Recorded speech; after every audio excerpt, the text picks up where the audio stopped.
magician has a coin in his hand, and it instantly vanishes.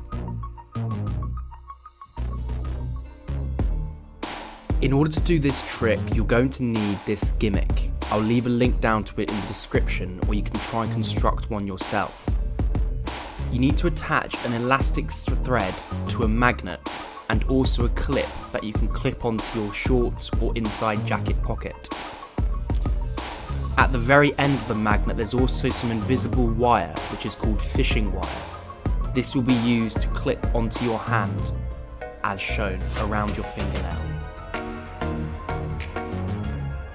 You attach the gimmick to your trousers or inside coat pocket and then attach the fishing wire to the end of your finger.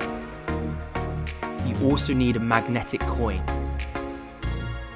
All that happens is your hand comes over and the coin attaches to the magnet. You then release the magnet by moving your middle finger and it will fire backwards as the fishing wire becomes unhooked. This will cause the coin to visually vanish.